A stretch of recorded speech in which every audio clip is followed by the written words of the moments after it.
Year 7, the Friday lesson. You have been sent an awful lot of work today. 4 pages of Act 2, Scene 2. There's going to be a load of context, but rest assured, you'll have studied most of the context before, and you'll have already prepared last lesson to read this long scene. So it's actually going to be a lot shorter, and there are only 4 questions to answer today as well. So the lesson relates to the divine right of kings. What is the divine right of kings? Do you remember? Pause the video if you need more time. Divine right of kings is the idea that God has appointed an individual to rule over a country. At the bottom of the page, you see a representation of the country of England and a representation of a king. At the top of it, there's a Latin motto, non est potestas super terramque comparetur. What does that mean? Cast your mind back to the first lesson. It means there is no power on earth that... What does comparator mean? If you don't know, have a Google. Today you need to know what sacrilege means, so let's look at sacrilege. It's the misuse or abuse of what is regarded as sacred. In very basic terms, it means an unholy act, and it takes its origin from sacer plus legere, sacrilege, to pick up something sacred. With that in mind, in what way is Macbeth's ambition sacrilegious? Remember, he wants to kill the king overnight. How is that sacrilegious? And sometimes you'll find questions like this. You'll be given a statement such as, if a student said, Macbeth has turned from saintly to sacrilegious, to what extent do you agree with the statement and why? To what extent question means you could argue both ways, really. You could say that Macbeth is saintly because he's being respectful to his wife's wishes, or you could say he's being sacrilegious because, well, it's up to you. Today, we're going to evaluate the plot, look at Act 2, Scene 2, long scene. We're going to look at Macbeth and his wife's reaction, and look at a touch of context as well. Now, don't worry, you know this already, really. You know that Queen Elizabeth was succeeded by King James, both Protestant kings, and you know that society was governed by this concept of the divine right of kings. It's the idea that God is at the top and he decides who to place on the crown, on the throne. As there's no parliament, the public trusted that the king would make the right decisions for them. So who were his public? You had the aristocracy, such as dukes, landowners, barons underneath. Those noblemen would have a close relationship with the king. Underneath them, so underneath Macbeth's rank, you had farmers, merchants, basically ordinary people.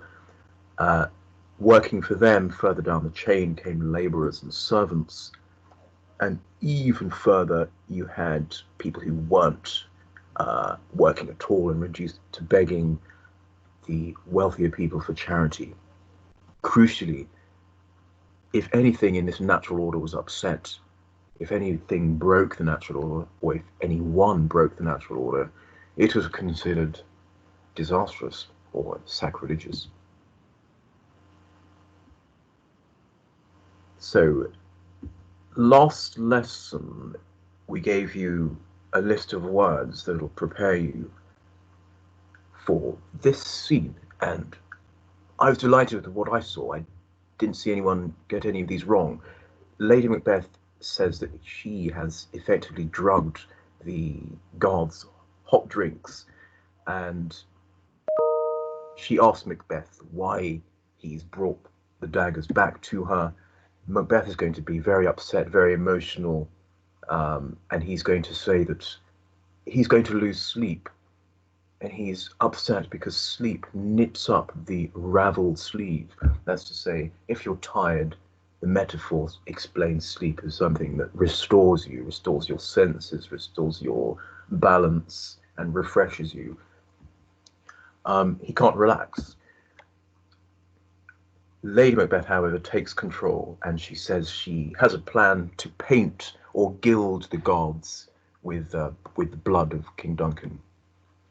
And Macbeth is completely undone by guilt, and he says that his bloody hands will stain the vast seas in Carnarvon.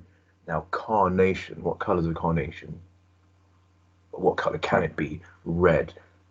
Carne means flesh, so incarnadine means to make something a flesh colour or red. I thought I'd share something interesting with those who like looking in more detail at Shakespeare's language. So if you aren't interested in this, then just do something else for a moment. But I'm going to try and jump to Word now because I want to explain a technique called Stichomythia. That's wrong. That's right. Okay, so on line 15, Lady Macbeth says, "I heard the owl scream, the crickets cry." There are lots of birds of prey references in Macbeth. So Macbeth is the owl. "Did you not speak?" Macbeth says, "When?" "Now, as I descended." Lady Macbeth, "Aye." Look at that quick exchange. Normally with an iambic pentameter, you'll have a lord and lady speaking how many beats per line, or how many stressed and unstressed syllable pairs? 5. But look how Macbeth's only using one word, Lady Macbeth replying with another single word. Sometimes Shakespeare arranges it so that they share. Those words are spread across the line in a form of iambic pentameter that's switched between the two. You don't see it very often, but it's very fascinating when you do. And it's called Stichomythia. It's that rapid fire exchange of lines between two characters. Let me make sure I'm saving this. I'm showing this correctly. So Stichomythia is alternating lines or half lines spoken quickly back and forth. So let's resume Act 2, Scene 2.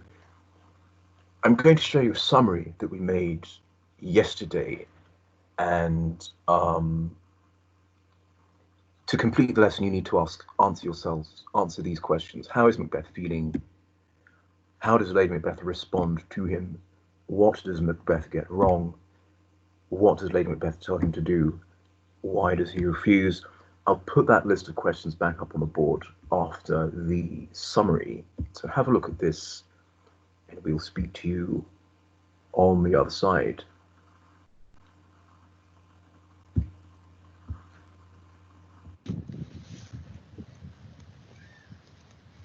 Students, welcome back to the Heath. It's a squally day, and this is the sort of weather that Shakespeare uses to stage the aftermath of the murder of King Duncan, as if to say, nature weeps for the king's death. Nature weeps for the king. When we last saw Macbeth, he was hallucinating a dagger. He pulls out a real dagger, and he's been up to mischief all night.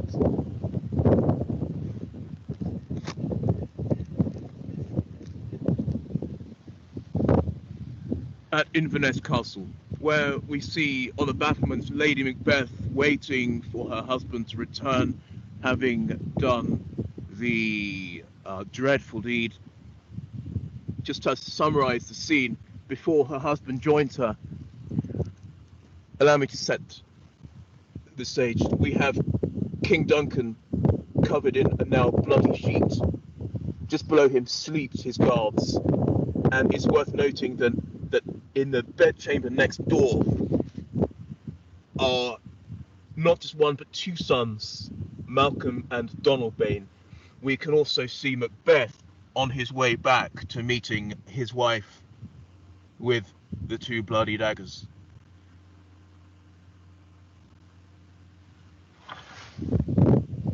We'll now join Lady Macbeth and Macbeth later on talking and really showing us that they are unraveling psychologically, but it's down to Lady Macbeth's assertiveness and self-control to take charge of the situation later. That which made drunk hath made me bold. what hath quenched them hath given me fire. Hark! Peace! 'Twas the owl that shrieked, fatal bellman, which gives the sternest good night. He is about it. The doors are open, and the surfeited grooms do mock their charge with snores. I drugged their possets, that death and nature do contend about them, whether they live or die. Who's there? What, ho? Alack, I'm afraid they have awakened, and 'tis not done. They tempt, and not the deed confounds us. Hark! I laid their daggers ready. He could not miss them.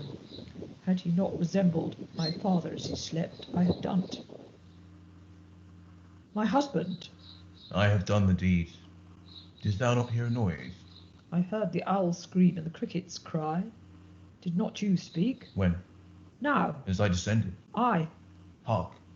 Who lies in the second chamber? Donalbain. Oh, this is a sorry sight. A foolish thought to say a sorry sight. There's one did laugh in his sleep, and one cried murder. That they did wake each other, I stood and heard them.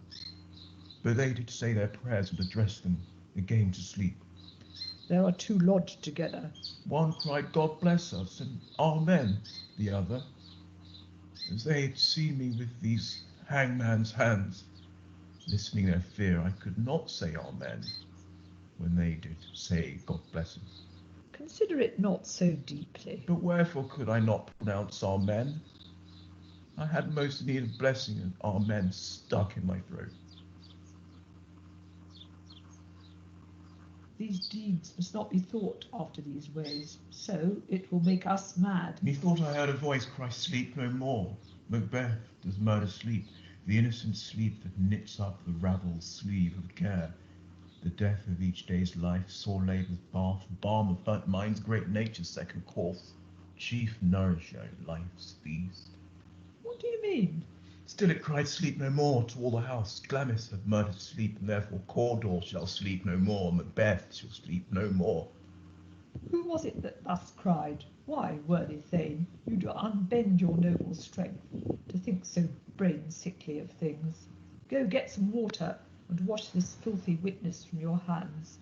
Why did you bring these daggers from the place? They must lie there. Go carry them and smear the sleepy grooms with blood. I'll go no more. I'm afraid to think what I've done.